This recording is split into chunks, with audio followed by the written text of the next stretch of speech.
Bueno, pues buenos días de nuevo a todas y a todos. Comenzamos esta primera jornada del curso Reinventar Europa ante los desafíos actuales y futuros. Este primer bloque lo hemos dedicado a los valores y principios para la construcción europea y precisamente de este tema nos va a hablar la primera ponente que realizará la conferencia inaugural de este curso. Se trata de Natividad Fernández Sola, ella es catedrática de Derecho Internacional Público y Relaciones Internacionales de la Universidad de Zaragoza, donde además es profesora del Máster de Estudios Europeos de la Universidad también CEU San Pablo y es también profesora del Máster en Seguridad y Defensa del Instituto Universitario Gutiérrez Mellado. Además es cátedra Príncipe de Asturias en la Universidad de Georgetown, Master of German and European Studies de la School of Foreign Service entre 2017 y 2020 y también profesora del Máster de Unión Europea en la Higher School of Economics en Moscú entre el 2012 y 2014. Entre sus áreas de investigación están las relaciones transatlánticas, la política exterior y de seguridad común de la Unión Europea, la política de defensa española y la seguridad en el Sahel y norte de África. Para nosotros es un gran honor tenerla con nosotros, en esta ocasión de manera presencial, por primera vez, porque la profesora Fernández Sola ya ha sido ponente en nuestros cursos, lo que pasa que ocurrió justamente durante la pandemia. Y bueno, pues podéis verlas en esas grabaciones que realizamos y bueno, pues atendiendo a esa promesa, ¿no?, que hicimos de que pudiera visitar el monasterio de Yuste y esperamos que no sea la primera, la última vez que está con nosotros, sino que esta sea la primera de muchas veces. Le damos la palabra agradeciéndole su atención y el haber aceptado nuestra invitación. Así que, profesora, la audiencia es toda suya. Muchas gracias.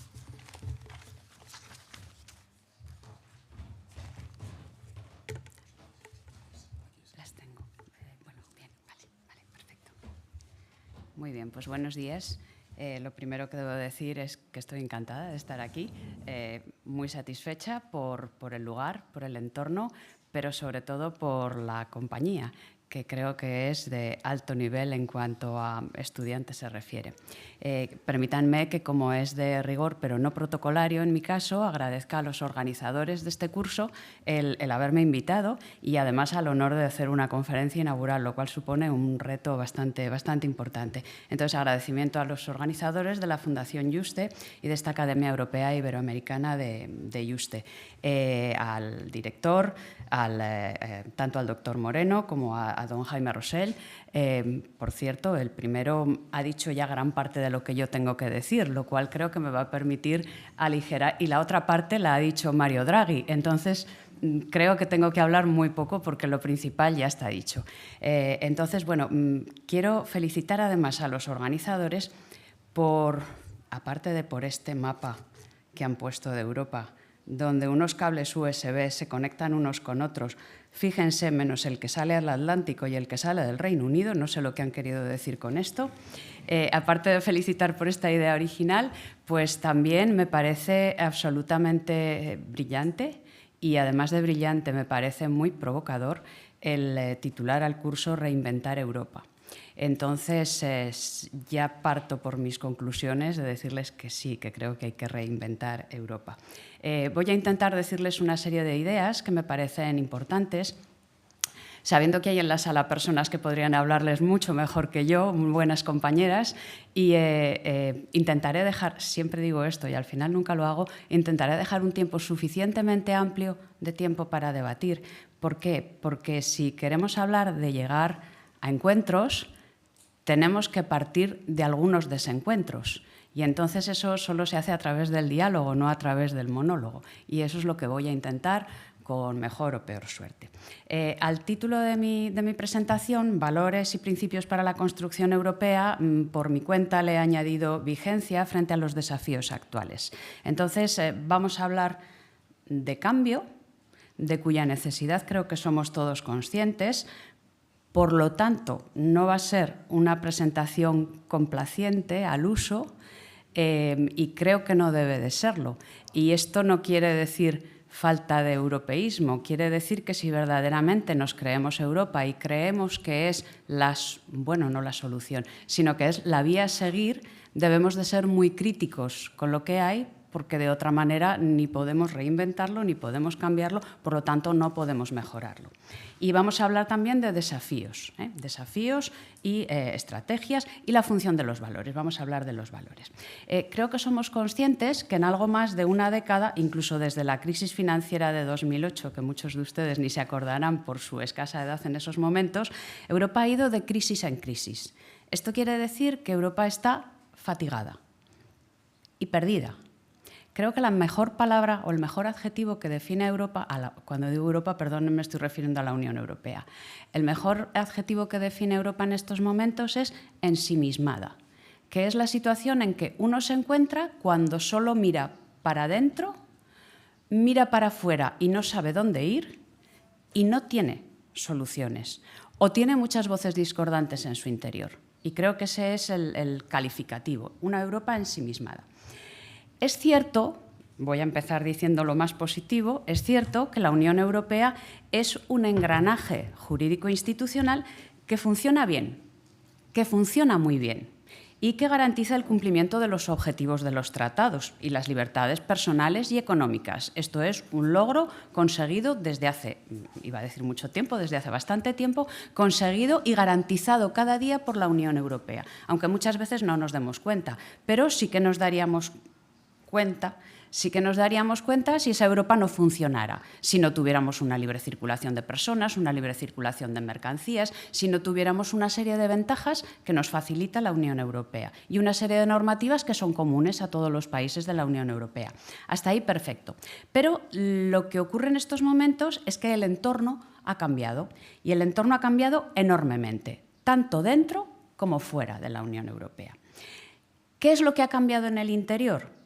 En el interior de esta organización nos encontramos hoy estados que entraron en la misma no tanto por compartir y por la idea de hacer realidad los sueños de los padres fundadores, sino más bien como una respuesta a su pasado, como una respuesta a su pasado inmediato, cargados de una serie de resentimientos históricos que también, por otro lado, tuvieron los 6 estados que fundaron.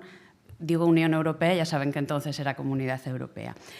También tuvieron estos resentimientos históricos y muy recientes, porque fue acabar la Segunda Guerra Mundial y crear la Unión Europea. Naturalmente, Francia y Alemania tenían recelos históricos y todos los demás con Alemania también tenían recelos históricos, pero supieron superarlo con la visión de que trabajar conjuntamente les hacía más fuertes. Entonces, esa era la idea. En cierto modo, estos nuevos estados, esa visión de que trabajar unidos nos hace más fuertes, digamos que la han sustituido por la Unión Europea y muchos, no solamente los nuevos estados, y muchos la han sustituido por la Unión Europea, esto es realismo puro, es un instrumento más para conseguir los objetivos de mi país.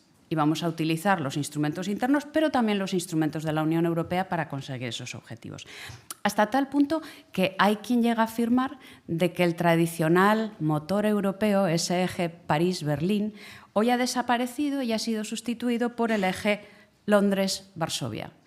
Incluso los más malvados dicen el eje Washington-Londres-Varsovia, que sería el eje que dirigiría la Unión Europea. Esto en el interior, pero en el exterior también las cosas han cambiado de forma radical y esto lo conocemos todos. Hoy la Unión Europea está funcionando sobre unas bases sentadas en los años 50. Es verdad, me van a decir que esas bases, los tratados se han reformado muchas veces y se han reformado principalmente para adaptarse a las sucesivas ampliaciones de la Unión Europea. Entonces hemos modificado las instituciones, cambia el número de miembros, básicamente normas de funcionamiento.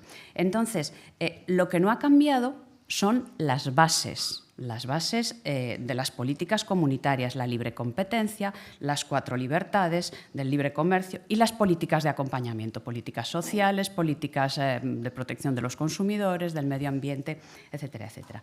Entonces, con estas bases se ha respondido durante décadas a los desafíos externos. Primero se respondió a los desafíos de la Guerra Fría. Después se respondió con esas mismas bases a los desafíos de ese momento unilateral dirigido por la hegemonía de los Estados Unidos. ¿Qué es lo que ocurre ahora? Pues ahora lo que ocurre es que estamos en un momento de transición y estarán ya cansados de oír, estamos en un momento de cambio de paradigma del sistema internacional. Cambio de paradigma que pasa a ser el de competencia entre las grandes potencias. Esto es lo que decimos en el resto del mundo. Hay una competencia entre las grandes potencias. Estados Unidos dice, no, no es competencia, lo que hay es una contención. Es el punto de vista de Estados Unidos. Lo que hacemos es contener a China. China no piensa que esté conteniendo a Estados Unidos, piensa que está compitiendo con Estados Unidos en esta especie de premodelo bipolar al que parece que nos dirigimos. Bueno, entonces este modelo está en situación de cambio. Esta situación, no vamos a hacer un drama de esto, esta situación no sería ni más sencillo ni más difícil de gestionar que otros momentos históricos. No pensemos que estamos en un momento que no se repetirá nunca jamás ni ha existido. Si no fuera, porque ahora tenemos un elemento diferencial. Y ese elemento diferencial es muy importante, porque puede hacer tambalear los cimientos mismos de la Unión Europea.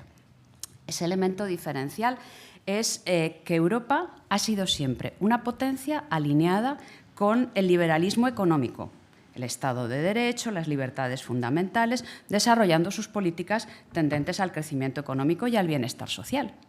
Mientras que otros, léase la OTAN, garantizaban nuestra seguridad.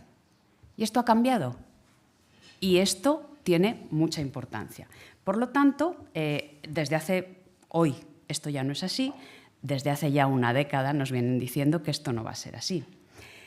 Además, por si eso fuera poco, nuestro principal socio comercial de todos los tiempos, Estados Unidos, el líder del capitalismo y del liberalismo económico, ha comenzado a actuar adoptando medidas proteccionistas de su propia industria, imponiendo aranceles a los productos europeos de forma unilateral y lesiva.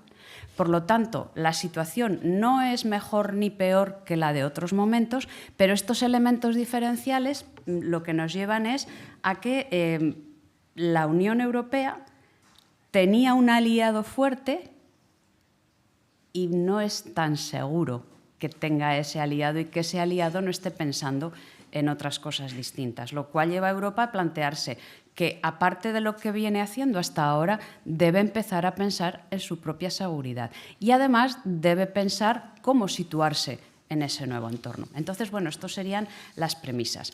Estamos ante una serie, por lo tanto, de desafíos que son unos globales y otros que son propiamente europeos. Los globales todos los conocemos, el cambio climático, los movimientos masivos de inmigrantes, el terrorismo, el crimen organizado. ¿Cuáles son los desafíos propiamente europeos en este momento? Los desafíos propiamente europeos, voy a citar 4. Lo que pasa es que el cuarto lleva trampa porque son muchos. El primero sería la estabilidad en nuestro vecindario. Si se dan cuenta, Europa está rodeada de situaciones de desestabilización o falta de estabilidad.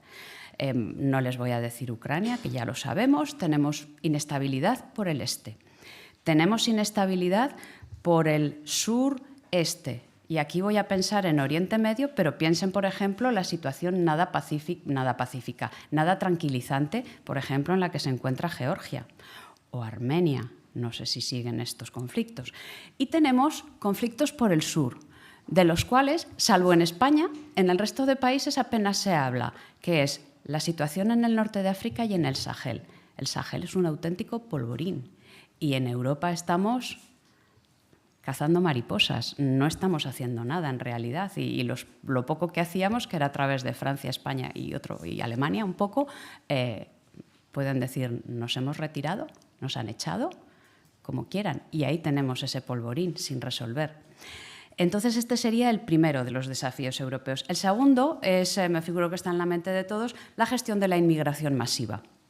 Fíjense que no digo regular o irregular, simplemente la migración masiva, porque es lo difícil de gestionar flujos de migrantes que llegan sin ningún control y que se encuentran de forma descontrolada y que se encuentran con que Europa no se pone de acuerdo qué hacer con ellos. Y desde luego no hay la más mínima medida de solidaridad entre Estados para gestionar estos flujos. Eso hay que gestionarlo y hay que gestionarlo. Tenemos presidenta del Parlamento Europeo, necesitamos de la Comisión y hay que gestionarlos ya. Inmediatamente. Vamos a dejarnos de otras florituras y vamos a centrarnos en eso. Y luego tenemos el reto de superar el proteccionismo americano y el proteccionismo chino, que ambos van de liberales, pero en realidad los dos utilizan medidas proteccionistas de sus respectivas economías. Y luego tenemos el último de esos desafíos, que en realidad son muchos, que es lo que he llamado los hándicaps domésticos. Es decir, los problemas que tiene la Unión Europea dentro y que le impiden funcionar adecuadamente dentro y en el exterior. En primer lugar, he señalado la demografía. La demografía caracterizada por una bajísima natalidad en un continente en general donde las personas prefieren tener perros que tener hijos, pues la natalidad baja. Y esto quiere decir que se produce un envejecimiento de la población. Ustedes pueden pensar, ¿y qué más nos da? Bueno, pues si no hay mano de obra, me dicen cómo se mantiene todo este sistema. Primero, la demografía. En segundo lugar, la ralentización en Europa de la innovación. Si quieren, a lo otro le hemos llamado envejecimiento poblacional, a esto podemos llamarlo envejecimiento intelectual. Ahora, luego veremos unas gráficas sobre esto. En tercer lugar, el retraso tecnológico. Me han oído bien, el retraso tecnológico. Europa ha sido normalmente puntera junto con Estados Unidos en tecnología. Hoy países como China, Taiwán, India o Corea del Sur superan en innovación a la Unión Europea. Todas las grandes potencias y todos los que han sido imperios a lo largo de la historia tenían algo fundamental, que era un desarrollo tecnológico que los demás no tenían. No hace falta que les diga puntos suspensivos, saquen sus propias conclusiones. Luego ya se ha dicho aquí, los populismos y los ataques al Estado de Derecho. Es que los tenemos dentro de casa, no hace falta que cite ninguno, los tenemos dentro de casa. Populismos ya muchos, prácticamente en todos los Estados miembros de la Unión Europea. Y ataques al Estado de Derecho, pues no voy a decir muchos, pero de momento unos cuantitos. Y luego, finalmente, esto es de mi cosecha, yo diría que gestionar el miedo. Hay que gestionar el miedo. Europa tiene miedo. Y miedo de decaer, miedo de no poder defendernos, miedo de perder aliados. Y un actor internacional paralizado por el miedo es prácticamente nulo y además fácilmente batible. Además, el miedo puede llevar a situaciones de falta de confianza, lo cual lo vemos, pero también en ocasiones de exceso de confianza. Y ambas son igualmente negativas. Entonces, como acertadamente sugiere la presentación de este curso, ante tales desafíos que les acabo de definir, son necesarias nuevas estrategias y prioridades cara al nuevo ciclo político. Cito textualmente lo que dice nuestro programa. Es precisa una revisión permanente de nuestras prioridades y reinventar el modelo europeo hacia adentro y hacia afuera para llevar a cabo grandes cambios y dar respuestas eficientes, innovadoras y defender el modelo europeo y sus valores. No sé si los organizadores del curso se han inspirado en el Dalai Lama cuando dijo: abre tus brazos al cambio, pero no dejes ir tus valores. Entonces, digamos que sería la síntesis de la propuesta de este curso. ¿Cuáles son esas estrategias y esas prioridades cara al nuevo ciclo político? Bueno, miren, en principio yo les diría que un nuevo ciclo político donde quien preside el Parlamento Europeo y quien preside la Comisión son las mismas personas que presidían la anterior, no sé si podemos hablar de mucho cambio de ciclo político. Vamos a esperar que sí, porque es necesario, pero si lo que tenemos es más de lo mismo, pues probablemente esto es otro dicho que no lo voy a decir mal, pero si nada cambiamos, no vamos a cambiar tampoco nuestra suerte. Les voy a citar algunos de los principales instrumentos o documentos estratégicos de la Unión Europea que deberían de dar respuesta a estos desafíos.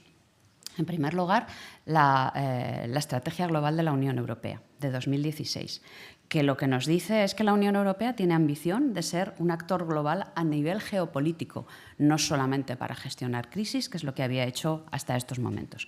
Este documento, no es la primera vez que lo digo en público y por escrito, este documento, el pobre nació ya viejo, porque nació en 2016 cuando acababa de aprobarse el referéndum para el Brexit. Y a partir de ahí Europa ha ido, esto es una de las crisis que hemos padecido, Europa ha ido lastrada y pensando monotema en el Brexit, cómo gestionar el Brexit. Y al mismo tiempo este documento se aprueba cuando llega a la presidencia de Estados Unidos por primera vez Donald Trump. Entonces, todo lo que decía este documento queda un poco como no estábamos pensando en esto cuando hicimos el documento. Un gran actor a nivel geopolítico. Bueno, yo creo que se ha avanzado muy poco en este terreno.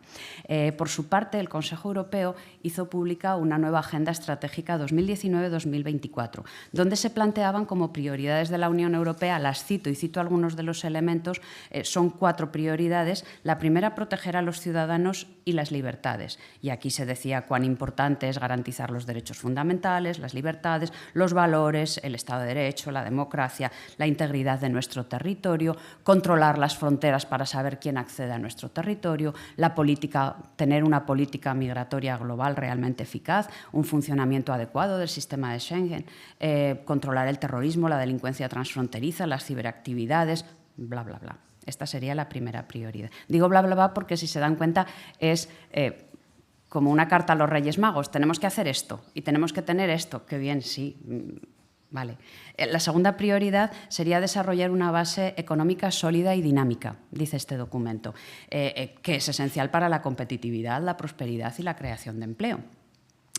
Y se dice que debemos, dice el Consejo Europeo, jefes de Estado y Gobierno de los 27, debemos renovar la base para un crecimiento inclusivo y sostenible a largo plazo y reforzar la cohesión de la Unión Europea. Les puedo dar yo un montón de documentos y aquí podemos preparar una en este momento con un montón de puntos diciendo debemos, sí debemos y sois los jefes de Estado y de Gobierno, debemos y ¿qué es lo que vamos a hacer después? La tercera de estas prioridades, hay muchas más, si quieren entramos luego en alguna de ellas, la tercera de estas prioridades es construir una Europa climáticamente neutra, ecológica, justa y social. Bueno, esto lo hemos desarrollado mucho. Bueno, lo de ecológica sí, lo de climáticamente neutra, vamos a marchas forzadas. Lo de que esto nos lleve a que sea justa y social, no lo tengo tan claro. Esto no lo tengo tan claro. Y la última de las prioridades sería, fíjense, promover los intereses y valores europeos en la escena mundial. Intereses y valores. Ya parto por decirles que los intereses no los tenemos definidos. ¿Cuáles son los intereses? Aquí estamos varias nacionalidades. Si hacemos una lista de intereses europeos, a unos nos saldrán unos, a otros les saldrán otros, según cómo vea cada uno sus amenazas, y cada uno lo vemos de una forma distinta. Entonces, aquí se dice que hay que actuar de forma autónoma para salvaguardar nuestros intereses, nuestros valores, nuestro modo de vida. Ahora lo que más nos preocupa es nuestro modo de vida. Esto, que cambien las cosas, pero nuestro modo de vida que no nos lo quiten. Bueno, eso no es gratis. Me figuro que lo saben y si no lo saben deberían interiorizarlo ya. Nuestro modo de vida no es gratis y hay que hacer muchas cosas para mantener ese modo de vida. El multilateralismo, el orden internacional basado en normas, lo cual es algo contracorriente porque el mundo ahora no va a ser un mundo basado en normas, esas normas que dictamos nosotros. Y esto la Unión Europea debe asimilarlo. Esto de vamos a exportar nuestras normas, vamos a poner normas. Sí, la Unión Europea hace muy bien las normas, las hace muy bien. Otra cosa es que el resto del mundo vaya por otro lado. Otra cosa es que las normas de ese derecho internacional que decimos que cumplimos, ojo que tampoco lo cumplimos siempre, el resto del mundo diga, bueno, pues si los europeos, los occidentales en general, se saltan las normas del derecho internacional cuando quieren, porque los demás no podemos saltárnoslas cuando queramos. Bueno, entonces, estas son esas prioridades. Se habla también de la política exterior y de seguridad común, diciendo, tenemos que tener una mayor capacidad de respuesta, ser más activos, etcétera, etcétera, y cooperar mucho con la OTAN. Bueno, esto es lo que dice. Estos son, insisto, como una carta a los Reyes Magos. Y además de esto, este documento dice cómo materializar nuestras prioridades. Aquí parece que llegamos ya al meollo de la cuestión. Pues dice, no, la Unión Europea debe abordar los desafíos interiores y exteriores de forma integrada. Bien, nuestras instituciones deben centrarse en lo que realmente importa, lo cual quiere decir, vamos a dejar de regular el nivel de ruido de las máquinas cortacésped, que está muy bien, y vamos a centrarnos igual en algo que los Estados no puedan regular por su cuenta, es decir, principio de subsidiariedad y de proporcionalidad, donde pueden actuar los Estados, no actúa la Unión Europea. La Unión Europea debe dotarse de medios y debemos de trabajar coordinados todos los Estados miembros. Fíjense que la manera de hacer efectivas esas prioridades, pues es un conjunto de vaguedades, sin concreción alguna. Y la prueba de que no tienen concreción alguna es que el periodo 19-24 de esta estrategia ya ha pasado y la mayor parte de estos objetivos o prioridades no se han cumplido. Por lo tanto, el siguiente documento estratégico fue la Brújula Estratégica, aprobada en 2022, y que se centra sobre todo en el campo de la política exterior y de seguridad, con la idea de tener un plan de acción que incluya una fuerza europea de reacción rápida de 5.000 hombres, que francamente con 5.000 hombres no vamos ni aquí a la esquina de Polonia, frontera con Ucrania, vamos. Que eso no nos hace un actor internacional. Entonces, eso sí, Rusia es el enemigo declarado e ignoramos cualquier otra amenaza de seguridad. El Sahel no existe, no pasa nada, todo bien. Puede haber golpes de Estado, pueden llegarnos todo tipo de tráficos, pero esa no es la amenaza. Bueno, entonces estos son nuestros documentos estratégicos. ¿Hace falta cambiar o no hace falta cambiar? Si queremos cambiar, desde luego no podemos hacerlo con estos instrumentos y con estas prioridades. Yo diría incluso tampoco con las mismas personas. Tienen todo mi respeto, pero las mismas personas no pueden dirigir un cambio radical, probablemente, salvo actuando contra sus propias ideas. Entonces, ¿qué nos demuestran estos datos? Lo que nos demuestran es un decrecimiento del poder de la Unión Europea por una serie de factores económicos, políticos e incluso de valores o de identidad. Entonces, quería mostrarle ahora unas gráficas, que no sé si está en mi mano el ponerlas o no ponerlas. Sí, quería mostrarles unas gráficas simplemente para que se hagan una idea de lo que estamos hablando, que no son meramente palabras. Entonces, les he puesto una primera gráfica que lo que muestra es la evaluación anual del déficit en la eurozona. Bueno, ¿esto es importante? Sí, el nivel de déficit pues, tiene algo que decir. Si se dan cuenta, hay una caída, o sea, un aumento del déficit en el año 2009-2010 como consecuencia de esa primera crisis financiera y luego un caidón en picado línea casi vertical en 2020, ya se pueden figurar como consecuencia de la pandemia. Y estamos viendo una evolución de ir recuperando ese déficit, pero si ven la última línea es preocupante porque es casi horizontal, casi completamente horizontal. Quiere decir que el crecimiento, o que el déficit, el luchar contra el déficit excesivo se está ralentizando. Bueno, ¿puede querer decir algo? Puede querer decir algo, puede no querer decir nada. Simplemente es una cifra para explorar y tomar en consideración. El segundo es la inflación interanual por países de la Unión Europea. Estas son a fecha de hace 2 días, de mayo de este año. Entonces, ¿qué es lo que vemos? Pues vemos una serie de países con una inflación más o menos media, algunos muy baja, y luego tenemos ahí como campeones de Europa a Bélgica y España. No estoy hablando de fútbol, estoy hablando de inflación interanual. Entonces podríamos decir, bueno, es que claro, la inflación se comprende porque claro, como ha habido la guerra de Ucrania y entonces ha habido muchos gastos y ha habido una situación confusa, y entonces la guerra de Ucrania afecta a Bélgica y España, pero a los demás no. No tiene ningún sentido. Algo en la economía, a pesar de que los parámetros fundamentales de la economía vienen determinados por Bruselas, pues algo en la economía de estos países, bueno, Croacia tampoco va muy brillante, pero digamos que es uno de los recién llegados, entonces algo no va bien. La siguiente gráfica nos muestra, esta no tiene mucha importancia, pero la pongo porque para España sí que la tiene, que es la evolución de la tasa de desempleo. Bueno, es la UE y la eurozona, ya ven que van en paralelo. Entonces, lo que vemos es que el mínimo de desempleo se produce en el año 2020 y en el año 2020, cuando empieza, luego ya comienza a subir por razones evidentes la tasa de desempleo hasta un pico prácticamente del 8,5% y comienza a descender y en estos momentos estamos en una situación pues aproximadamente del 6,5% en tasa de desempleo, salvo países como el que mejor conocemos la mayoría de los que estamos aquí, que nos vamos alegremente a los 2 dígitos. ¿Esto también es por la crisis de Ucrania? Bueno, entonces todos los países somos europeos, pero no todos los países estamos en la misma situación. La siguiente gráfica que les hacía mención antes, a que iba a poner algo al respecto, es el mapa de la innovación en Europa. Y esto, a mi juicio, es uno de los temas más preocupantes, la caída en la innovación europea. Nos estamos haciendo viejos intelectuales, vamos. Entonces, si se dan cuenta, hay 4 o 5 países, Suecia, Dinamarca, Finlandia, Alemania y Holanda, que innovan Y luego, si se dan cuenta, otra serie de países, el nivel es de 0 a 1. Otra serie de países que están a remolque, que desde que inventaron el chupachus no han inventado nada más. Que quiere decir que la innovación no acaba de arrancar. Esto también debe comprender por qué los países que invierten más en innovación luego se enfadan cuando dicen que tienen que compartir todo eso con los que no han invertido nada.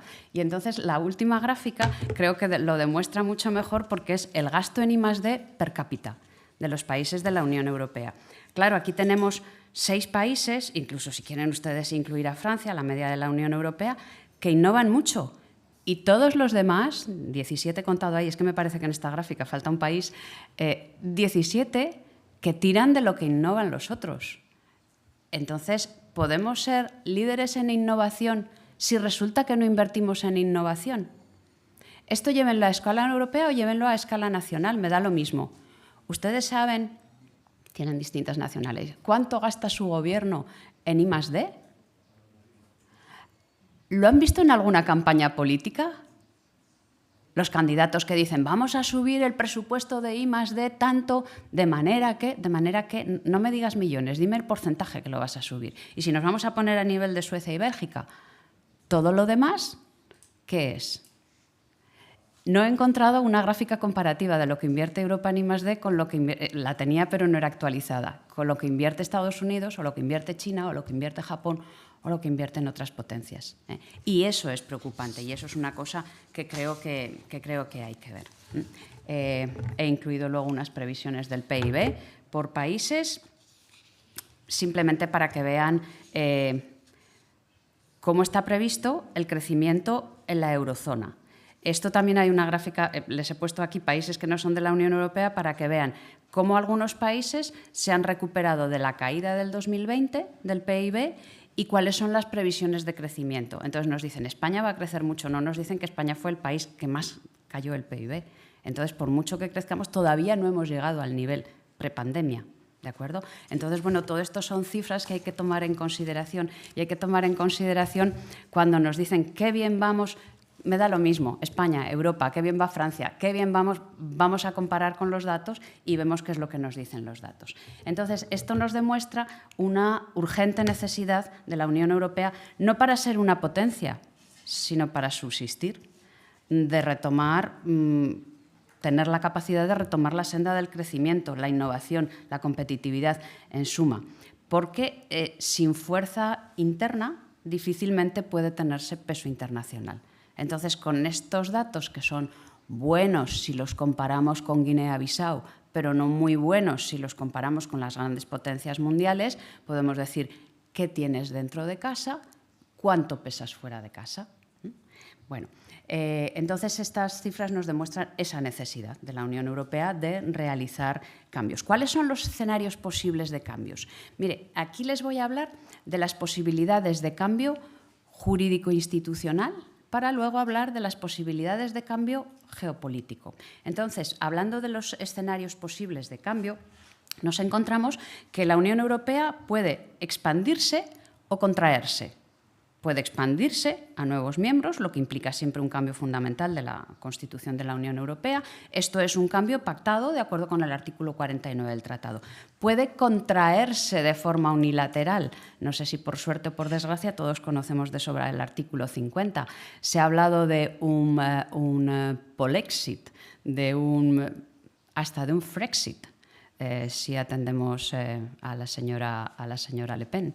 Entonces, puede que se contraiga y nos encontremos con menos Estados miembros. Y en su dimensión vertical podemos asistir a una profundización de la integración, lo cual quiere decir una revisión de los tratados para ir hacia un mayor federalismo o no. Hoy nadie en los Estados piensa en el federalismo. Podemos quedarnos en un estancamiento, lo cual de facto equivale a decaer en la integración, y podemos llegar a una renacionalización. Estos serían posibilidades, digamos, en el ámbito técnico-jurídico. Vamos a la Europa geopolítica.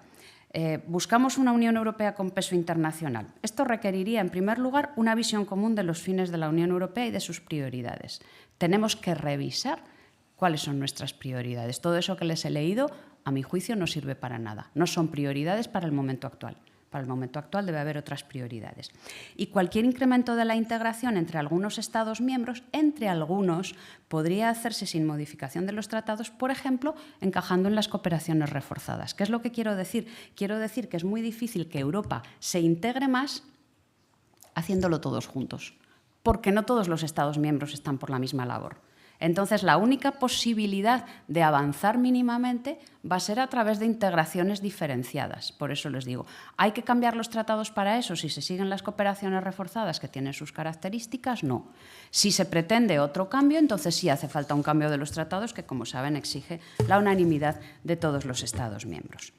Una unión geopolítica requeriría redistribuir las partidas presupuestarias, a que lo estamos dedicando y a que tenemos que dedicarlo, mayor énfasis en el I+D, yo repito siempre en esta idea, apoyo a las empresas innovadoras, retención de talento, y esto lo digo principalmente por España, que se nos escapa todo, desarrollo tecnológico, etc.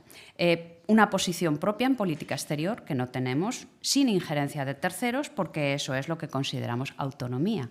Y si queremos ser un actor, tenemos que ser autónomos. ¿Podemos serlo? Miren, a día de hoy no. Una reconsideración de las ampliaciones, muy importante, sobre bases técnicas y de oportunidad, y no exclusivamente políticas. Y ahora haré una referencia también a esto. Y una autonomía estratégica defensiva, no solo en política exterior, defensiva y energética, pero en general autonomía estratégica, que es el término que nos ha llenado la boca en los últimos años, desde que se aprobó prácticamente la estrategia global de la Unión Europea. Esto se hace pensando en una autonomía estratégica, es decir, defensiva, sobre todo. Pero luego, visto que los avances no eran muy grandes, ya hace, pues desde que comenzó la presidencia española, la Unión Europea comienza a decir vamos a tener una autonomía estratégica abierta. ¿Qué significa esto? Bueno, que tenemos que ser autónomos en muchas cosas, económicamente, no solo en innovación. Entonces, ¿qué significa? Significa no dependencia de terceros. ¿Cuáles son los requisitos para no depender de terceros? Les voy a decir la situación, las consecuencias las sacan ustedes. Energía abundante y barata, que la hemos perdido.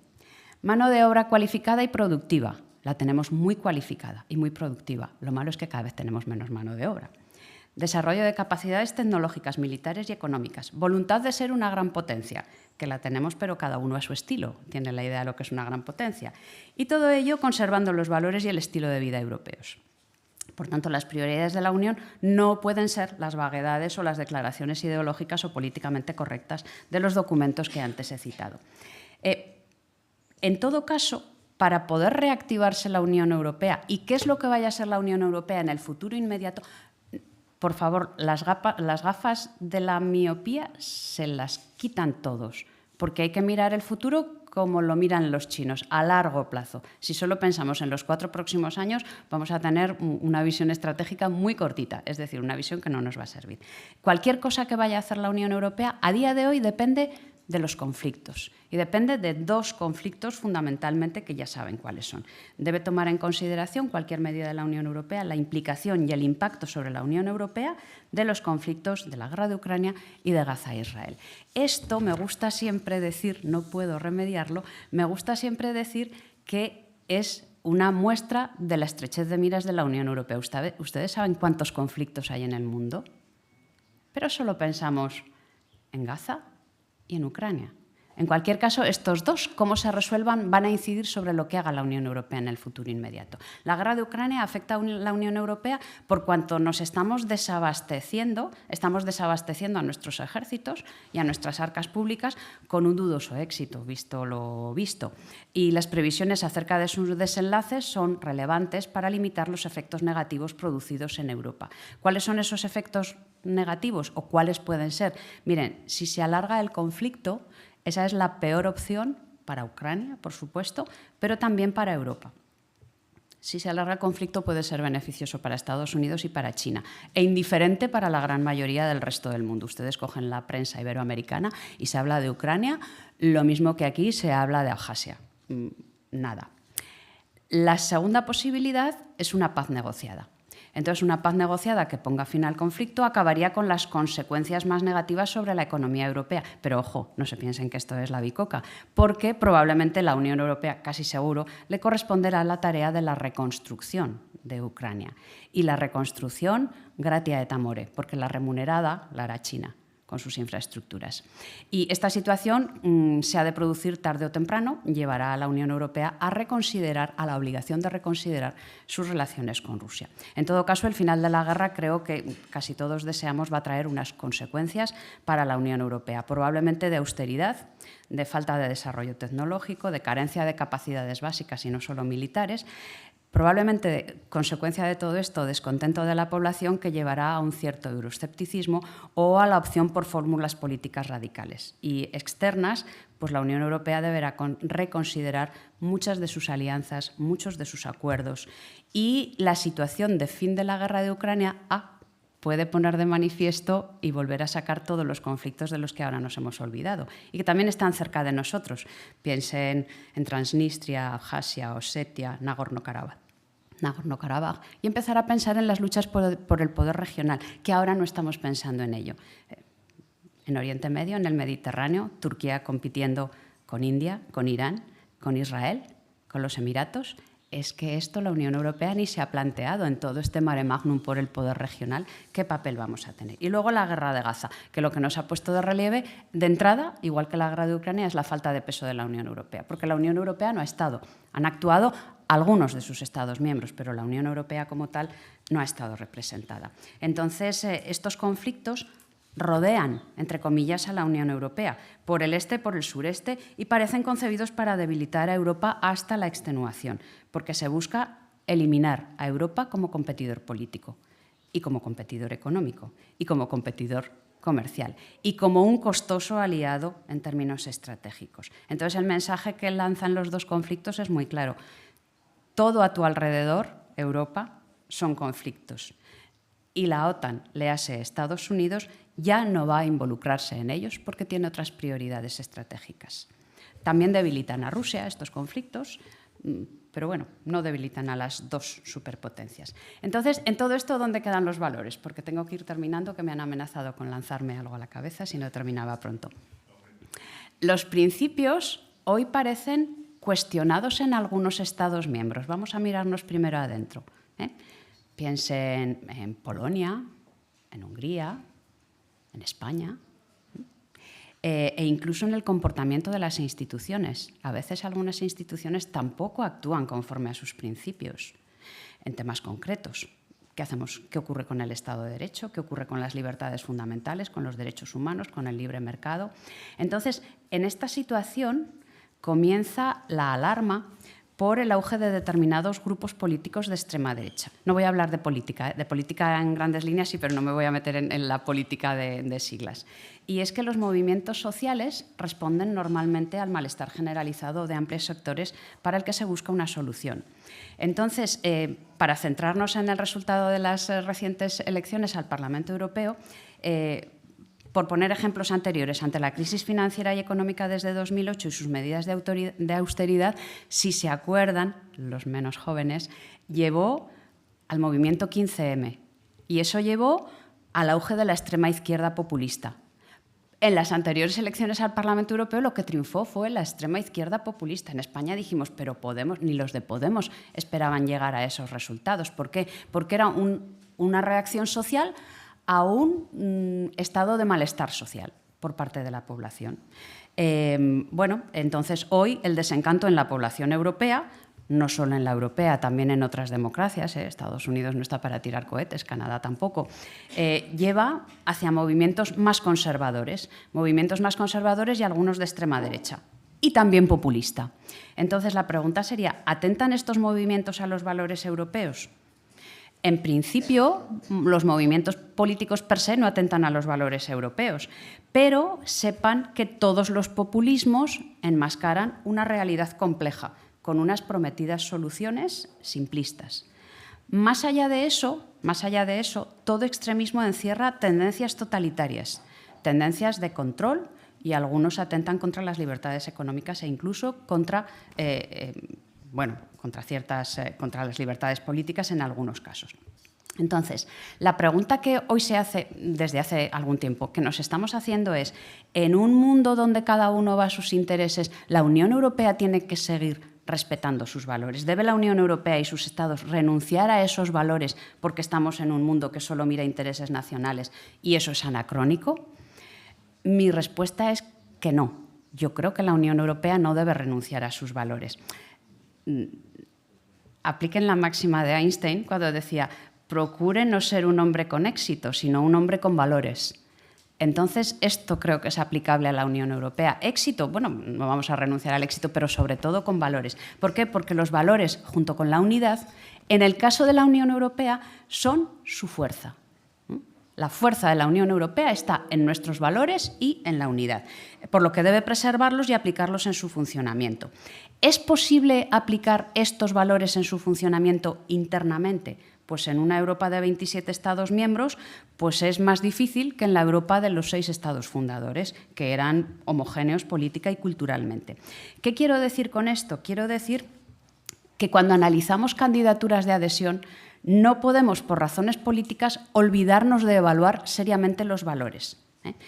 Piensen que tenemos entre los candidatos países tan maravillosos como Macedonia, Georgia, Bosnia-Herzegovina, Ucrania o Albania. Ninguno de ellos, si se dan cuenta, comparten ninguno de estos valores a día de hoy, ni tienen tradición democrática, ni de Estado de Derecho, ni nada que se parezca. ¿Por qué son importantes los valores? Porque definen quién es realmente un sujeto, cuál es su identidad. Nuestra identidad son nuestros valores. Y esos están compartidos entre los europeos. Por tanto, vienen a configurar el autoconcepto de quiénes somos. Y resulta que sin un concepto de nuestra identidad no podemos avanzar. Entonces, ¿por dónde puede la Unión Europea adaptarse a la voluntad popular manifestada en las elecciones al Parlamento Europeo? Y termino muy brevemente. Y mantener al mismo tiempo los valores. A día de hoy hay algunos movimientos conservadores europeos que afirman una identidad europea basada en una idea profundamente cultural. Me figuro que algo de esto han leído. Y, por lo tanto, una identidad europea fundamentada en los valores. Estas corrientes, bueno, si quieren luego entro en el detalle porque parten de la teoría crítica de Adorno y de Habermas, pero también hacen una referencia a la nueva derecha de Benoist, que es, a mi juicio, algo un poco recomendable, pero al neoconservadurismo de Scruton, que igual algunos han leído algún libro de Scruton. Entonces, ¿qué es lo que propone ese neoconservadurismo de Scruton? Dice, vamos a conjugar los valores conservadores y los liberales. Entonces, partiendo de la idea de los padres fundadores de luchar contra el totalitarismo, pues una mayor demanda ciudadana de seguridad, libertad e identidad puede terminar con la Unión Europea si nos vamos a unos movimientos de extrema derecha populista, como esta de la nueva derecha de Benoist, que lo que propugnan son en realidad valores fascistas y, por lo tanto, todo lo contrario a los valores europeos, pero pueden prosperar si nos ceñimos a combinar los valores propios del conservadurismo con los del liberalismo. Por lo tanto, seguridad, dignidad del ser humano, libertades individuales y libertad de empresa. Esto es una opción, a mi juicio, una opción de cambio. Yo no digo si la mejor o la peor, pero estamos en un momento en que el espectro político se ha escorado hacia la derecha. Una opción de cambio sin caer en el euroescepticismo y sin desoír la crítica surgida de la voluntad popular, de forma que las decisiones de la Unión Europea estén guiadas por una visión cultural común. Y no voy a ser original, pero voy a terminar con Jean Monnet.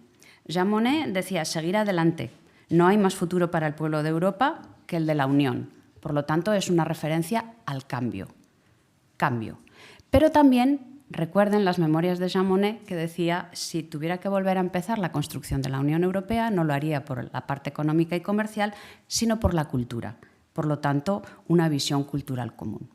Vamos a pensar en esto y quedo abierta a sus preguntas y comentarios que seguro que son mucho más interesantes. Muchas gracias.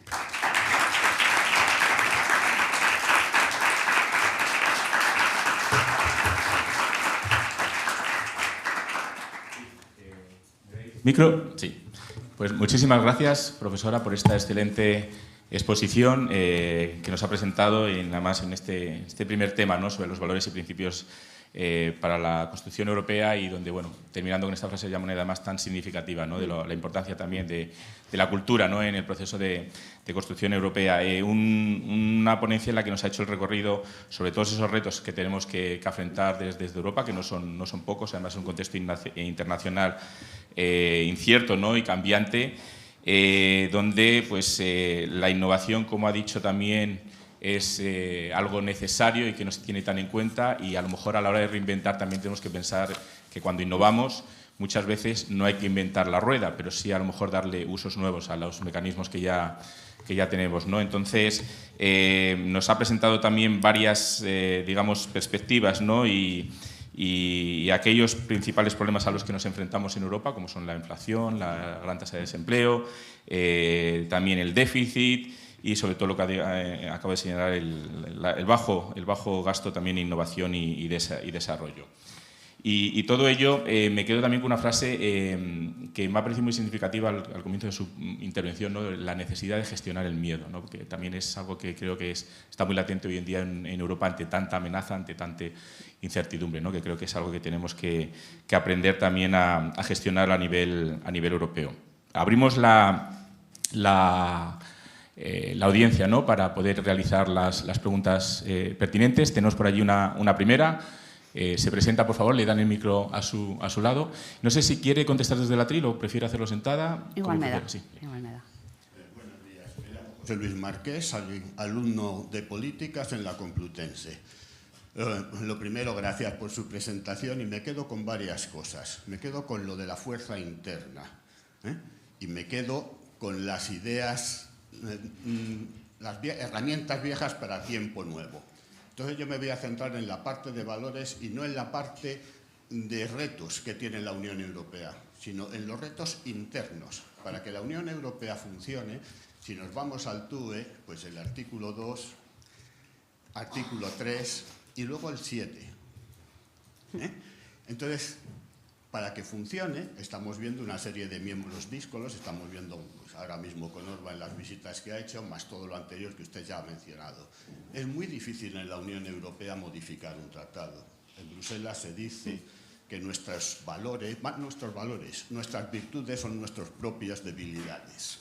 Entonces, ¿cómo ve usted? Porque yo soy de acuerdo, creo de acuerdo que los valores hay que mantenerlos, pero lo veo muy difícil. Y aparte de estar totalmente de acuerdo con cuidado con las ampliaciones, pero las ampliaciones que ya están hechas ya no se pueden deshacer. La pregunta es, ¿cómo ve usted esa solución para poder mantener los valores? Gracias. Muchas gracias, profesora. Muy bien, no voy a echarle balones fuera, pero no me gustaría que el debate fuera una cosa bilateral, pregunta-respuesta, porque yo no tengo ni la piedra filosofal ni la verdad absoluta. Entonces me gustaría compartirlo con todos y que todos pudieran dar también sus opiniones a lo que pregunta cada uno de los compañeros. Me parece que es más enriquecedor. Yo le daré algunas pinceladas de las preguntas con veneno que me ha lanzado, porque no es fácil, desde luego no es fácil. Parto de la base de que con las mismas personas no se puede hacer un cambio radical. Esto para comenzar a hablar. Y luego, en el interior de la Unión Europea, por ejemplo, a mi juicio hay una cosa muy significativa. Está el artículo 7, que se ha aplicado, bueno, 2 veces para 2 países. Ahora nos hemos olvidado de Polonia, porque como ha cambiado de primer ministro, sí, pero el nuevo primer ministro no ha derogado ni una sola de las medidas del anterior. Entonces estamos en la misma situación, pero ahora hablamos de Polonia como que sea la Virgen de Lourdes o algo así. No ha cambiado nada, pero hemos aflojado completamente los controles y ahora los dedicamos todos a Hungría. ¿A España? No sé, yo creo que habría que mirarlo también. Pero una cosa que me parece significativa es que un organismo, una organización como la Unión Europea que propugna los valores, los derechos humanos, sistemáticamente se ha negado a adherirse al Tratado Europeo de Derechos Humanos. Entonces, eso me parece que es ya un mal paso. Si tú dices, todos los Estados miembros están vinculados por el Tratado de Derechos Humanos, la Unión Europea, que cada vez tiene más competencias para legislar en más cosas, ¿en serio no está vinculada por ese tratado? Claro, me van a decir, no, las competencias jurisdiccionales que son distintas, la lucha entre tribunales. Al ciudadano eso no le importa, si hay lucha entre tribunales, si uno tiene competencias sobre una cosa, otro sobre otra. Pero si nuestros tribunales constitucionales someten decisiones al Tribunal Europeo de Derechos Humanos, ¿por qué no la Unión Europea? Eso sería, a mi juicio, un primer paso para decir, vamos a comenzar dando ejemplo. Y luego hay otras acciones, por ejemplo, en política exterior y en cada uno de los Estados miembros. Claro, si vemos en los Estados miembros casos de corrupción, de ataques al Poder Judicial, y no se adoptan medidas y nadie dice nada porque entre los Estados mucha unión no hay, pero hoy por ti, mañana por mí. Vamos a ver, no nos vamos a meter mucho con un Estado a ver si mañana se meten con nosotros. Entonces yo creo que eso habría que también atajarlo en cada uno de los países y ser desde Bruselas quien dijera, ojo, no, yo creo que no hacen falta además alaracas ni noticias espectaculares en los medios de comunicación, no, un seguimiento permanente, que es lo que cada uno está haciendo. Y no lo va a evaluar la señora von der Leyen o no lo va a evaluar, lo van a evaluar entre todos de una manera discreta y sin que salgan los comentarios. Creo que eso debería hacerse también. Y luego hay determinadas acciones exteriores de la Unión Europea, en fin, que se cargan un poco el principio de nos regimos por normas, por la Carta de las Naciones Unidas y por el derecho internacional. De la Unión Europea exactamente igual no, pero de Estados miembros de la Unión Europea sí. El caso más sangrante fue Kosovo, una cosa ahí que le damos una patada a la ONU, al derecho internacional y a todo lo demás, pero luego tuvimos la invasión de Irak y otra serie de cosas que dices, hombre, ¿cómo tenemos luego, con qué cara vamos después a decirle a este Estado tú tienes que respetar el derecho fundamental y la Carta de las Naciones Unidas? Que claro, lo que nos dicen muchos de ellos es empieza tú. Empieza por respetarlo tú. Y aquí no me estoy refiriendo solamente a Rusia y a China, me estoy refiriendo, por ejemplo, a los países africanos, que vamos dando unas lecciones paternalistas a todos los países africanos que no, vamos, ¿para qué? Porque somos el ejemplo a seguir. Bueno, el ejemplo a seguir en algunas cosas, en otras no. Entonces, si en nuestro día a día, dentro y fuera, no garantizamos eso, pues tenemos muy pocas cosas a hacer. Luego, hay muchas veces, en muchas ocasiones, ya no hablo de valores en sentido de derechos, sino los valores económicos, por ejemplo, la libertad económica, la libre competencia, que muchas veces entre los Estados miembros también intentamos hacernos trampas al solitario adentro y a ver cómo pongo una medida que cuele como que es libre competencia, pero que en realidad beneficia a mi industria. Lo estamos viendo también en el desarrollo de la industria de defensa. Vamos a desarrollar la industria de defensa, sí, con dinero europeo, sí, uy, qué bien. Claro, los estados que no tienen industria de defensa dicen, ¿y qué? En realidad aquí cada uno está mirando, voy a ver cómo desarrollo lo mío, voy a ver cómo potencio lo mío, que es legítimo, pero sin desconocer el interés común y sin llegar por eso a medidas que sean contrarias a la libre competencia. En otro tipo de cuestiones, pues no sé, en otros ejemplos no sé qué ejemplo se pondría, pero a mí se me ocurre esto, o sea, primero predicar con el ejemplo. Pero bueno, si se les ocurren más medidas y más actitudes que la Unión Europea podría adoptar, yo he venido aquí a aprender, así que quedo abierta a sus ideas. Bueno, pues tomamos este llamamiento también de la profesora y bien reaccionando a las ponencias a las preguntas de otros intervinientes o bien a las reacciones a la intervención de la profesora. Yo por mi parte decirle que hay muchos aplausos online. De momento un comentario que dice que totalmente de acuerdo por parte de Carla Márquez Jiménez, que dice totalmente de acuerdo, la Unión Europea no debe olvidar sus valores, son la identidad y su fuerza. Es lo que tenemos. Invitamos también a la gente que está en redes sociales que nos haga preguntas. Por aquí, por favor, ¿te presentas? Sí. Buenos días, mi nombre es Álvaro Rodríguez, vengo del Colegio de Europa y simplemente quería preguntarle, bueno, hacer un comentario, preguntar su opinión sobre el caso de Ucrania. Usted ha planteado ciertas dudas acerca de la posición de una paz en Ucrania para la Unión Europea. También se han planteado ciertas dudas en la pregunta, entiendo, de nuestro compañero acerca de la posibilidad de una entrada de Ucrania en la Unión Europea. Me gustaría preguntarle cómo ¿cree usted que la Unión Europea debería de estar más presente en el vecindario? Y ha mencionado, por ejemplo, a Georgia también, Moldavia acaba de iniciar las negociaciones, sin realmente poner un compromiso sobre la mesa. Al final, los últimos 10 años a todos estos países se les han ido dando puntuales concesiones que nunca llevaban a un diálogo abierto sobre el acceso y a día de hoy estamos como estamos. No sé ¿cómo plantearía usted a lo mejor otras sendas sin dar ese paso? Un paso que, por otro lado, también nos puede llevar a reformar los tratados de manera urgente, pero un poco conocer su opinión o... Álvaro, no sé por dónde coger su pregunta porque son muchas preguntas en una. Vamos a ver, Ucrania.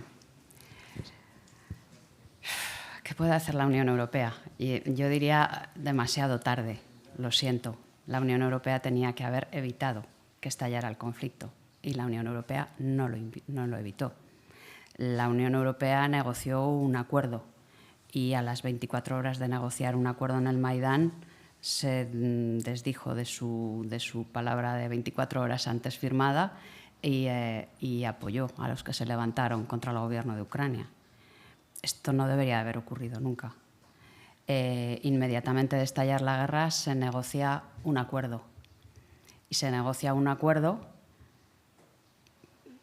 que hubiera permitido la paz en la semana segunda del conflicto.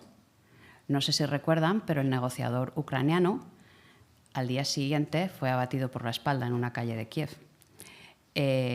Y Londres y Washington dijeron que de ninguna manera se negociaba la paz. Entonces, un acuerdo negociado se tiró por tierra. ¿Dónde está la autonomía estratégica de la Unión Europea? ¿Por qué callamos? ¿Por qué seguimos adelante? Ucrania nos pilla lejos. O sea, me parece que es una actitud que peca desde el inicio por no haber hecho lo suficiente para evitar la guerra y por no haber hecho lo suficiente para pararla a tiempo. Ahora estamos en una escalada que no sabemos a dónde va a llegar y parece que lo que importa es cómo termine la guerra, que sí que importa, pero una guerra no termina nunca bien para nadie. No la va a ganar nadie. No la va a ganar Ucrania, no la va a ganar Rusia y la Unión Europea va a perder. Europa en su conjunto va a perder. ¿Por qué? Pues porque nos quedamos después de un conflicto enormemente debilitados, económicamente, políticamente y moralmente. ¿Cómo deshacer todas esas piezas rotas en pedazos en el territorio europeo? Es que no nos queda más remedio. Es que Europa, la Europa de la Unión Europea es una península de Eurasia. Y esa península de Eurasia, si quieren para sus compañeros de Relaciones Internacionales, es el Heartland de Mackinder. Es que es un territorio deseado controlar ese Heartland. Entonces, lo que no podemos hacer es rendirnos a los instrumentos que pretenden acabar a través de un conflicto con la estabilidad de esa zona. Ya no digo con el amor eterno, con la estabilidad en esa zona. ¿Es urgente que termine? Claro que es urgente que termine, cada día más. Bueno, si ustedes tienen familiares implicados, ya no les voy a decir. Claro que es urgente que termine. ¿Ha hecho mucho daño? Ha hecho mucho daño.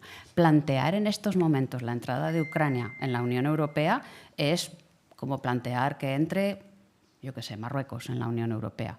No cumple ninguna de las condiciones.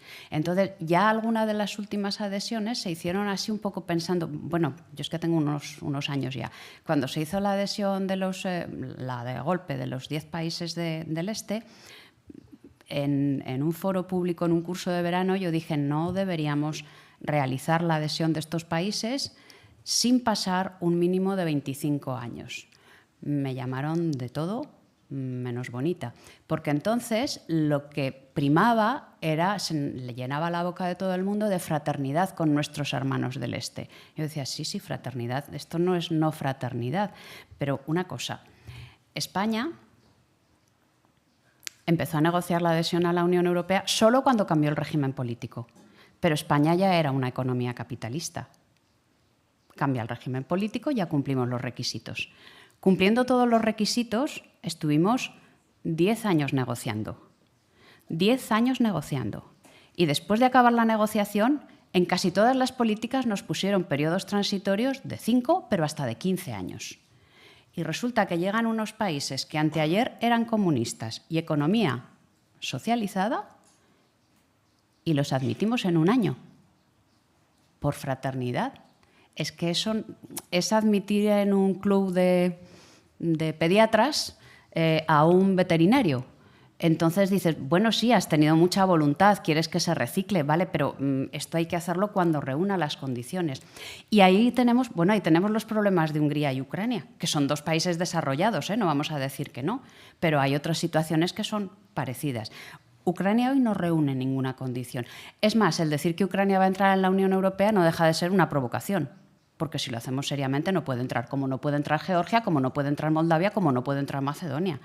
Y si decimos que ya tenemos una heterogeneidad que nos impide avanzar juntos y tendremos que hacerlo por integraciones diferenciadas, pues si seguimos admitiendo estados y estados, bueno, yo creo que en Washington estarán encantados de la vida, que han sido siempre los principales promotores de las ampliaciones a gogo de la Unión Europea. No es eso, tienen que ser ampliaciones fundamentadas en una serie de parámetros que se cumplen y con unos valores también compartidos. Entonces, no creo que eso sea posible. Y en el caso de las otras adhesiones, pues fíjense que en todas decimos, sí, bueno, tienen derecho a entrar, claro, todos tienen derecho a entrar. También decimos que todos tienen derecho a entrar en la OTAN, sí, pero bueno, tendremos que ver las consecuencias. Igual no estamos en capacidad de invitarles a que entren. Si miramos, por ejemplo, el énfasis por Ucrania, aquí hay algunas voluntades no demasiado ocultas, sino demasiado escondidas, por ejemplo, por parte de Polonia de dominar Ucrania. Y también hay unos intereses por parte de Rumanía de dominar Moldavia. Si Moldavia entrara en la Unión Europea, lo primero que iba a ocurrir es que Transnistria se separaba de Moldavia, porque Transnistria no va a entrar en la Unión Europea. Y entonces lo que tenemos es la Gran Rumanía. ¿Eso interesa a Moldavia? Yo no sé si estamos jugando con todas las cartas boca arriba o estamos jugando guardándonos cartas en la manga. Entonces, la ampliación solo sí es necesaria y si los estados candidatos cumplen todos los requisitos. Y aun con todo, es posible que políticamente no nos interese hacer más ampliaciones. ¿Por qué? Recuerden los 3 criterios de Copenhague. El cuarto es la capacidad de adaptación de la Unión Europea a nuevos miembros. Aún no hemos hecho la digestión de los 12 últimos, de los 13 últimos. Entonces, sería precipitado. Si no nos entendemos entre 27, ¿cómo nos vamos a entender entre 40? Esto serían las Naciones Unidas de Europa y acabaría igual que las Naciones Unidas. Es mi punto de vista. Insisto, sus puntos de vista me encantará conocerlos también. Muchas gracias. Tenemos 3 puntos de vista, por lo que he visto 3 manos levantadas. Os voy a dar 5 minutos que nos vamos a comer del café, porque tampoco quiero quedaros sin poder intervenir, porque está muy interesante el debate, así que vamos a ir rápido, intentar ser lo más concretos posibles, por favor, y 5 minutos más tenemos para estas preguntas. Yo también intento ser breve. Por favor. Bueno, pues, no sé si sí, habla. Sí. Hola, buenos días. Yo soy Álvaro Lozano, graduado en Historia por la Universidad de Extremadura. Me gustaría incidir en 2 temas que ha comentado, que en primer lugar es esa frase que ha dicho de que Europa tiene miedo. Y yo quería saber si usted considera que Europa es consciente de que tiene ese miedo y si ahora está dándose cuenta de sus propios intereses y quiere ganarse su espacio en el contexto internacional y poder actuar de forma independiente sin recurrir a terceros como Estados Unidos o China. Que de eso de alguna manera ya lo ha respondido de forma indirecta, pero me gustaría incidir. Y la segunda sería el tema de los escenarios posibles, que hemos hablado aquí mucho del tema de la expansión de la Unión Europea, pero yo en realidad veo que el tema de la expansión de la Unión Europea son más bien apariencias, porque yo no veo que la Unión Europea ahora esté muy interesada en ampliar, sobre todo en el tema de los Balcanes y Turquía, no sé si por el tema cultural. Y tampoco quedarían muchos candidatos más. Bueno, si seguimos dividiendo Europa, pueden quedar muchos más candidatos. Muchas gracias por su pregunta, si os Álvaro. parece, vamos a dar paso a las otras 2. Perfecto. Y así podemos tomarlas todas de una vez, si es posible, y lo que no dé tiempo, pues habrá que discutirlo en el café. Claro. Breves, Jacob Clavel, sí. Doctorando por la Universidad de Extremadura. Estoy totalmente de acuerdo en la mayoría de las cosas que ha dicho usted, Natividad. Le doy la enhorabuena por la ponencia. Para sintetizar algunas de las palabras que usted ha dicho, recuerdo las palabras de Brzezinski cuando decía que toda ampliación de la Unión Europea implica necesariamente una ampliación del poder de Estados Unidos en Europa. Claro, es decir, a Estados Unidos le interesa esa expansión masiva de los Estados miembros. Y luego me gustaría simplemente señalar rapidísimamente que cuando llega la década de los 90, la Unión Europea en desarrollo tecnológico no está tan alejada de Estados Unidos. En el PIB de los Estados miembros tampoco estamos tan alejados de Estados Unidos. Es a partir de Maastricht, y no sé si es casualidad o no, que la Unión Europea empieza a perder competitividad de forma supina con respecto a Estados Unidos. Y ahí quiero traer ahora mismo la ley de Reduction Act, que es la ley que se ha llevado muchas industrias de la Unión Europea a Estados Unidos ahora mismo, ¿no? Cómo la Reserva Federal compite con el Banco Central Europeo presionándolo para que no bajen los tipos de interés y así su moneda y su tesoro pueda pagar la deuda, que la tienen y muy profunda. Entonces, simplemente quiero decir que no siempre ha sido así a lo largo del tiempo, pero sí que hay un cambio a lo largo de la década de los 90 donde la Unión Europea, este continente, empieza a perder competitividad en muchos ámbitos respecto a Estados Unidos, y no sé si el papel de Estados Unidos tiene mucho que ver. Pero bueno, voy a recordar que aquí no se ha sacado a colación, pero la voladura del Nord Stream 1 y el Nord Stream 2, pues bueno, eso se ha quedado en un cajón, encerrado, nadie lo ha querido sacar, ni siquiera el Estado más perjudicado, que era el Estado alemán, ¿no? Y de nuevo, muchas gracias por la comunicación. Muchas gracias, Jacob. Mientras le damos el micrófono a la tercera persona, yo voy a leer algunos comentarios que vienen desde las redes por parte de Ricardo Moreno. Dice sobre los desafíos externos, dice, dado el contexto de competencia entre grandes ponencias, ya digo, adelanto que no nos va a dar tiempo a tratarlo todo, pero bueno, que las preguntas queden en el aire, porque pueden tratarse en futuros digamos, debates que tengamos en el curso. Dice, dado el contexto de competencias entre grandes potencias, ¿qué papel específico debería jugar la Unión Europea para mantener su relevancia y seguridad en el escenario global? Y sobre la agenda estratégica, ¿qué ajustes serían necesarios en la agenda estratégica para adaptarse a los cambios recientes y futuros en el contexto internacional? También se habla de la cultura y los valores y se pregunta cómo puede la Unión Europea integrar y promover mejor los valores europeos en su política exterior y en sus relaciones internacionales. O Elena Bezas, además de felicitar a la ponente por la ponencia, dice que, como dice, habrá cambios realistas en el proyecto de autonomía en defensa con los objetivos que expresa la Comisión. El nuevo nombramiento del alto representante de la Unión Europea de Asuntos Exteriores y Política de Seguridad nos da una nueva visión en el giro, o eso esperamos. Muchas gracias. Y finalmente, Ricardo Moreno también señala cómo puede la Unión Europea superar la fragmentación interna y las discordias entre sus Estados miembros para volver a unificar sus esfuerzos hacia objetivos comunes. Como ve, ha levantado mucho interés y mucha polvareda también online. Y pasamos a esta última intervención. Pregunta, por favor, directa. Hola, Natividad, ¿qué tal? Gracias por la ponencia. Yo soy Guillermo Pérez, vengo de la Oficina de Proyectos Europeos de la Universidad Autónoma de Madrid y de la Universidad de Sevilla como doctorando en estudios filológicos, digamos que 50-50, ¿vale? Dos preguntas muy rápidas y muy concretas. El mapa de la innovación que nos ha mostrado usted hace referencia exclusivamente a la innovación en cuanto a I+D, digamos, tecnológica, o también a otros marcadores como pueden ser, no sé, marcos legislativos, ciencias sociales, etcétera.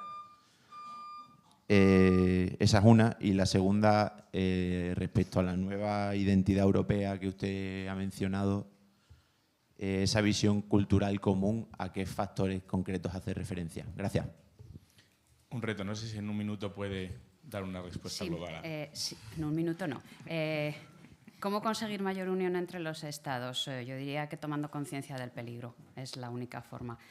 Cambios en defensa, yo creo que solo se van a producir cambios en defensa por lo que se refiere a la industria. Solo vamos a desarrollar industria de defensa porque eso es business as usual y eso nos interesa a todos. ¿Cómo promover los valores en el exterior? Pues bueno, ya he señalado algo en la primera pregunta. Guillermo, ¿el mapa de la innovación incluye otros parámetros? No lo sé. No lo sé, no tendría que consultarlo, no lo sé, sinceramente. Nueva identidad común, voy al final. Álvaro, ¿es Europa consciente de la situación? Yo creo que sí. Es consciente de la situación y es consciente del miedo. Y lo vemos en las instituciones. y vemos en las instituciones un temor de salirse de determinada línea por si acaso nuestras palabras o nuestras acciones sientan mal en algún lugar. Pero si todavía en Bruselas estamos hablando de a ver si sale Biden, es que es agarrarse a un clavo ardiendo, es que eso no va a ocurrir. Eso no va a ocurrir y la guerra de Ucrania va a terminar. Entonces, eso hay que afrontarlo desde ya. No podemos esperar a que eso ocurra. Una cosa será en noviembre, pero la otra puede ser más tarde. Podemos alargar la guerra de Ucrania 5 o 10 años. Entonces, todo eso va a ocurrir. Entonces, hay que tomar decisiones ya. No podemos estar pensando, no, pero igual hay un milagro y entonces Estados Unidos sigue con nosotros y dice, no va a haber milagro. No va a haber milagro. Prepárate para el no milagro. No va a haber milagro. Y probablemente sea positivo el que no haya milagro. Si los reinos cristianos en el norte de España hubieran sentido ese miedo, nunca hubiera empezado la Reconquista. Siento el símil histórico, pero el miedo paraliza y entonces yo creo que sí que se es consciente de ese miedo, pero los ciudadanos tienen desencanto porque ven que las instituciones no reaccionan y no reaccionan adoptando medidas valientes. Escenarios posibles que son apariencias. Puede que sean apariencias, pero son apariencias que generan expectativas y recelos en terceros. Entonces, ¿para qué hacer una apariencia que va a generar estos efectos negativos? Le pongo el ejemplo de la ampliación a Chipre. ¿Cómo se nos ocurrió ampliar a Chipre, un país que está en guerra y dividido? ¿Para llevarnos bien con Turquía? Sí, con Turquía. Defendemos nuestros valores. Alguien ha preguntado, ¿ejemplos para defender nuestros valores? ¿Defender nuestros valores es pagar una millonada a Turquía para que se vayan todos allá? ¿De verdad eso es defender los valores europeos? Bueno, no sé, yo los entiendo de otra manera, ustedes no sé cómo los entenderán. La ampliación, vamos a ver, Óscar, me parece que me ha dicho Óscar el nombre. La ampliación, imagínense que ahora Ucrania, Moldavia y algún otro país, y Georgia y Armenia, deciden unirse a la Unión Económica Euroasiática. Diríamos también, nada, si son libres de adherirse a donde quieran. Entonces, hay cosas que tienen un impacto geopolítico y no podemos decir, esta puerta está abierta y por esta puerta puede entrar el que quiera, cumpla o no cumpla las condiciones, creo que no. ¿Qué ocurre en los 90? Bueno, en los 90 ocurrieron muchas cosas. La guerra de los Balcanes, por ejemplo, que dio la idea clara a Europa de que no éramos capaces de hacer nada más que diplomacia, pero la diplomacia lamentablemente no pudo evitar la guerra y tuvo que venir tío Sam a parar la guerra. Entonces, eso demuestra que pesamos poco, que necesitamos tener un mayor peso. No hemos hablado nada del Nord Stream 2 porque me parece un caso más que de sociología o de relaciones internacionales de psicólogo. Alemania está bajo el síndrome de Estocolmo. No puedo entender cómo han sonreído. ¿Saben todo lo que ha invertido Alemania en el Nord Stream? ¿Saben que nos iba a abastecer de energía barata a toda Europa? Bueno, a España no, porque España no consumíamos energía rusa. ¿Saben que ahora, a resultas de eso, España está consumiendo energía rusa? A expensas de eso y de que le dimos una patada con el Sáhara a Argelia. Por lo tanto, ya no nos mandan energía. Esto se llama visión geopolítica clara de cómo hundirnos. Más cosas. Sí, el mapa de la innovación, ya lo hemos dicho. La nueva identidad común. Mire, esta idea que les he dicho de la nueva identidad común es una idea que une valores conservadores y liberales. Esto quiere decir, si leen a Scruton, que se basa esencialmente en valores morales, yo diría, de una base religiosa. Por lo cual nos lleva en cierta medida, aquello que pretendían algunos países, por ejemplo Polonia, cuando se elaboró la Constitución Europea. Vamos a introducir los valores judeocristianos y la cultura griega clásica como valores y como en el preámbulo de la Constitución.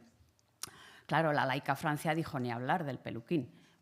Vale, probablemente hoy en día no tenga mucho sentido hablar de valores religiosos, pero sí de los valores morales que subyacen a los valores religiosos prácticamente de casi cualquier religión. Entonces, esa corriente de neoconservadurismo se basa en ese tipo de fundamento. Y probablemente no están muy desencaminados los no cristianos cuando dicen, bueno, los cristianos siguen tanto sus valores como nosotros los valores cristianos, vamos. O sea, nada, un pueblo sin valores es un pueblo sin identidad y un pueblo sin identidad es un pueblo sin fuerza. Creo que he respondido a todo meteóricamente. Pues muchísimas gracias por esta síntesis y bueno, creo que no podíamos haber empezado mejor el curso. Gracias, muchas gracias. Muchas gracias a todos. Me alegra que hayáis empezado también la mañana y con fuerza. Vamos a tomar un pequeño descanso para seguir